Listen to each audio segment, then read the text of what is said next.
Hi hello friends, welcome back to my channel cooking with Ramya. ಇವತ್ತಿನ recipe ಏನಂದರೆ ತುಂಬಾ ಕ್ವಿಕ್ಕಾಗಿ ಮಾಡೋವಂತಹ ಚಿಕನ್ ಫ್ರೈ ರೆಸಿಪಿ. ಇದನ್ನು ಒಂದು ಒಳ್ಳೆ ಸೈಡ್ ಡಿಶ್ ಅಂತಲೇ ಹೇಳ್ಬೋದು. ಅನ್ನ ರಸಮ್ ಜೊತೆ, ಚಪಾತಿ, ದೋಸೆ, ಪೂರಿ ಎಲ್ಲದ್ರ ಜೊತೆನೂ ಒಳ್ಳೆ ಕಾಂಬಿನೇಷನ್ ಆಗುತ್ತೆ. ಇದನ್ನು ಹೇಗೆ ಮಾಡೋದು ಅಂತ ನೋಡೋಣ. ಮೊದಲಿಗೆ ಒಂದು ಪ್ಯಾನ್ನ ಬಿಸಿ ಇಟ್ಕೊಂಡು 4ರಿಂದ 5 ಟೇಬಲ್ ಸ್ಪೂನಷ್ಟು ಕುಕ್ಕಿಂಗ್ ಆಯಿಲ್ ಹಾಕ್ಕೊಳ್ಳೋಣ. ಹಾಗೆ ಸ್ವಲ್ಪ ಸಾಸಿವೆ, ಇದು ಆಪ್ಷನಲ್, ಬೇಕನ್ನೋರು ಹಾಕೋಬೋದು. ನಂತರ ಸಣ್ಣಗೆ ಹೆಚ್ಚಿರೋ ಅಂತಹ 2 ಈರುಳ್ಳಿನ ಹಾಕ್ಕೊಳ್ಳೋಣ. ಅದನ್ನು ಹಾಕ್ಕೊಂಡು ಚೆನ್ನಾಗಿ ಫ್ರೈ ಮಾಡ್ಕೋಬೇಕಾಗುತ್ತೆ.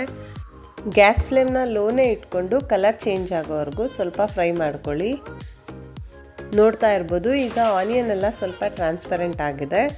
ಸೊ ಈ ಸ್ಟೇಜಲ್ಲಿ ನಾವು ಸಣ್ಣ ಕಟ್ ಮಾಡಿರೋ ಅಂತಹ ಒಂದು ಟೊಮೆಟೊನು ಕೂಡ ಇದರಲ್ಲಿ ಸೇರಿಸ್ಕೊಳ್ಳೋಣ. ಟೊಮೆಟೊ ಕೂಡ ಸಾಫ್ಟ್ ಆಗೋವರೆಗೂ ಚೆನ್ನಾಗಿ ಫ್ರೈ ಮಾಡ್ಕೋಬೇಕಾಗತ್ತೆ. ಈರುಳ್ಳಿ, ಟೊಮೆಟೊ ಎಲ್ಲ ಆಯಿಲಲ್ಲಿ ಚೆನ್ನಾಗಿ ಫ್ರೈ ಆದಷ್ಟು ಟೇಸ್ಟ್ ಚೆನ್ನಾಗಿ ಬರುತ್ತೆ. ಟೊಮೆಟೊ ಸಾಫ್ಟ್ ಆಗೋ ಅಷ್ಟರಲ್ಲಿ ನಾವು ಸ್ವಲ್ಪ ಮಸಾಲೆನ ರೆಡಿ ಮಾಡ್ಕೊಳ್ಳೋಣ. 10ರಿಂದ 12 ಪೀಸಷ್ಟು ಬೆಳ್ಳುಳ್ಳಿ, 2 ಇಂಚಷ್ಟು ಶುಂಠಿ, ಹಾಗೆ ಒಂದು 8 ಹಸಿಮೆಣಸಿನ್ಕಾಯಿ.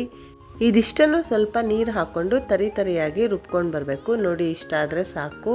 ಸೊ ಟೊಮೆಟೊ ಎಲ್ಲ ಚೆನ್ನಾಗಿ ಸಾಫ್ಟ್ ಆಗಿದೆ. ಸೊ ಈ ಸ್ಟೇಜಲ್ಲಿ ರುಬ್ಬಿರೋ ಅಂತಹ ಮಸಾಲೆನ ಹಾಕಿ ನೀಟಾಗಿ ಫ್ರೈ ಮಾಡ್ಕೋಬೇಕಾಗತ್ತೆ.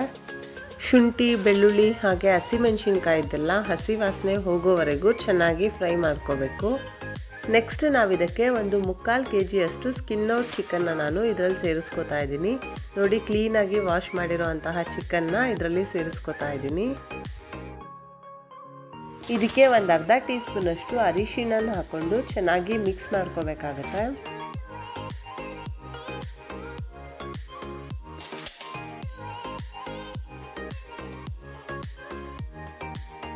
ಈಗ ರುಚಿಗೆ ತಕ್ಕಷ್ಟು ಉಪ್ಪನ್ನ ಇದರಲ್ಲಿ ಸೇರಿಸ್ಕೊಳ್ಳೋಣ. ನೋಡ್ತಾ ಇರ್ಬೋದು, ನಾನು ನೀರನ್ನೇನು ಆ್ಯಡ್ ಮಾಡಿಲ್ಲ, ಚಿಕನ್ನಲ್ಲಿರೋ ಅಂತಹ ನೀರೇ ಬಿಟ್ಕೊಳ್ಳುತ್ತೆ. ಸೊ ಈಗ ಪಾತ್ರೆಯ ಲಿಡ್ನ ಕ್ಲೋಸ್ ಮಾಡಿ ಒಂದು 5 ಮಿನಿಟ್ಸ್ ಅಷ್ಟು ಉಪ್ಪಲ್ಲಿ ಚೆನ್ನಾಗಿ ಚಿಕನ್ನ ಬೇಯೋದಕ್ಕೆ ಬಿಡೋಣ. ಸೊ ಈಗ 5 to 6 ಮಿನಿಟ್ಸ್ ಅಷ್ಟು ಚೆನ್ನಾಗಿ ಕುಕ್ ಆಗಿದೆ. ಸೊ ಈ ಸ್ಟೇಜಲ್ಲಿ ನಾವು ಒಂದ್ಸಲಿ ಚಿಕನ್ ಎಲ್ಲ ಚೆನ್ನಾಗಿ ಮಿಕ್ಸ್ ಮಾಡಿಕೊಂಡು ಇದಕ್ಕೆ ಸ್ಪೈಸಸ್ನೆಲ್ಲ ಆ್ಯಡ್ ಮಾಡೋಣ. 1 ಸ್ಪೂನಷ್ಟು ಕಾಶ್ಮೀರಿ ಚಿಲ್ಲಿ ಪೌಡರ್, ಹಾಗೆ 1 ಸ್ಪೂನಷ್ಟು ಧನಿಯಾ ಪೌಡರ್, ಹಾಗೆ ಒಂದು ಅರ್ಧ ಗ್ಲಾಸಷ್ಟು ನೀರು ಹಾಕಿ ಚಿಕನ್ನು ಹಾಗೆ ಮಸಾಲೆನೆಲ್ಲ ಚೆನ್ನಾಗಿ ಮಿಕ್ಸ್ ಮಾಡೋಣ. ಈ ಟೈಮಲ್ಲಿ ನಾವು ಗ್ಯಾಸ್ ಫ್ಲೇಮ್ನ ಮೀಡಿಯಮ್ ಟು ಹೈಯೇ ಇಟ್ಕೋಬೋದು. ಸೊ ಮಸಾಲೆನೆಲ್ಲ ಚೆನ್ನಾಗಿ ಮಿಕ್ಸ್ ಮಾಡಿದ ನಂತರ ನಾವು ಪಾತ್ರೆಯ ಲಿಡ್ನ ಕ್ಲೋಸ್ ಮಾಡಿ ಒಂದು 15 ಮಿನಿಟ್ಸ್ ಅಷ್ಟು ಚಿಕನ್ನ ಕುಕ್ ಮಾಡ್ಕೋಬೇಕಾಗತ್ತೆ. ಈಗ ಆಲ್ಮೋಸ್ಟ್ 15 ಮಿನಿಟ್ಸ್ ಅಷ್ಟು ಆಗಿದೆ. ಸೊ ಚಿಕನ್ ಎಲ್ಲ 90% ಅಷ್ಟು ಕುಕ್ ಆಗಿರುತ್ತೆ. ಸೊ ಈಗ ಲಾಸ್ಟಲ್ಲಿ ನಾವು ಇದಕ್ಕೆ ಒಂದು ಅರ್ಧ ಟೀ ಸ್ಪೂನಷ್ಟು ಪೆಪ್ಪರ್ ಪೌಡರ್, ಚಿಲ್ಲಿ ಪೌಡರ್ ಹಾಗೆ ಹಸಿಮೆಣಸಿನ್ಕಾಯಿ ಎಲ್ಲ ಹಾಕಿರೋದ್ರಿಂದ ಪೆಪ್ಪರ್ ನೋಡ್ಕೊಂಡು ಹಾಕ್ಕೊಳ್ಳಿ. ಹಾಗೆ ಅರ್ಧ ಟೀ ಸ್ಪೂನಷ್ಟು ಗರಂ ಮಸಾಲಾನ ಹಾಕಿ ನೀಟಾಗಿ ಒಂದು ಮಿಕ್ಸ್ ಮಾಡಿ. ಗ್ರೇವಿ ಕ್ವಾಂಟಿಟಿ ನೀವು ನೋಡಿಕೊಂಡು ಯಾವ ರೀತಿ ಬೇಕೋ ಆ ರೀತಿ ನೀರನ್ನ ಆ್ಯಡ್ ಮಾಡಿಕೊಂಡು ರೆಡಿ ಮಾಡ್ಕೋಬೋದು. ಸೊ ಈಗ 1 ಸ್ಪೂನಷ್ಟು ತುಪ್ಪನ ಹಾಕೋತಾ ಇದ್ದೀನಿ. ತುಪ್ಪ ಹಾಕೋದ್ರಿಂದ ಇದು ಟೇಸ್ಟು ತುಂಬಾ ಡಿಫ್ರೆಂಟಾಗಿ ಚೆನ್ನಾಗಾಗುತ್ತೆ.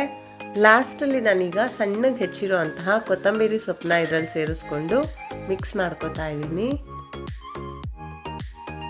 ಲಾಸ್ಟಲ್ಲಿ ನಾವು ಗ್ಯಾಸ್ನ ಆಫ್ ಮಾಡಿಕೊಂಡು ಒಂದು ಅರ್ಧ ಹೋಳು ನಿಂಬೆ ಹಣ್ಣಿನ ರಸನ ಹಾಕ್ಕೊಂಡ್ರೆ ಟೇಸ್ಟು ತುಂಬಾ ಚೆನ್ನಾಗಾಗುತ್ತೆ. ಸೊ ಫೈನಲ್ ಆಗಿ ತುಂಬಾ ಈಸಿಯಾಗಿ ಹಾಗೆ ಕ್ವಿಕ್ಕಾಗಿ ಮಾಡೋ ಅಂತಹ ಚಿಕನ್ ಫ್ರೈ ರೆಡಿಯಾಗಿದೆ. ಇದನ್ನು ಸರ್ವಿಂಗ್ ಪ್ಲೇಟ್ಗೆ ಟ್ರಾನ್ಸ್ಫರ್ ಮಾಡ್ಕೊಳ್ಳೋಣ. ಯಾವಾಗಲೂ ಒಂದೇ ಥರ ಚಿಕನ್ ರೆಸಿಪಿ ಟ್ರೈ ಮಾಡೋದ್ರ ಬದಲು ಈ ರೀತಿಯಾಗಿ ಸಿಂಪಲ್ಲಾಗಿ ಹಾಗೆ ಕ್ವಿಕ್ಕಾಗಿ ಆಗೋ ಅಂತಹ ಚಿಕನ್ ಫ್ರೈನ ಒಂದ್ಸಲಿ ಟ್ರೈ ಮಾಡಿ. ಟೇಸ್ಟ್ ಅಂತೂ ತುಂಬಾ ಚೆನ್ನಾಗಾಗತ್ತೆ. ಸೊ ಬಿಸಿ ಬಿಸಿಯಾದಂತಹ ರುಚಿಕರವಾದಂತಹ ಚಿಕನ್ ಫ್ರೈ ರೆಡಿಯಾಗಿದೆ. ನಿಮಗೆ ಈ ನನ್ನ ಚಿಕನ್ ಫ್ರೈ ರೆಸಿಪಿ ಇಷ್ಟವಾದರೆ ನನ್ನ ಚಾನಲ್ಗೆ ಸಬ್ಸ್ಕ್ರೈಬ್ ಮಾಡಿ. ಈ ವಿಡಿಯೋನ ನಿಮ್ಮ ಫ್ರೆಂಡ್ಸ್ ಆ್ಯಂಡ್ ಫ್ಯಾಮಿಲಿ ಜೊತೆ ಶೇರ್ ಮಾಡಿ. ಮುಂದೆ ಒಂದು ಹೊಸ ರೆಸಿಪಿ ಜೊತೆ ಸಿಗೋಣ. ಅಲ್ಲಿವರೆಗೂ take care, have a great day, bye.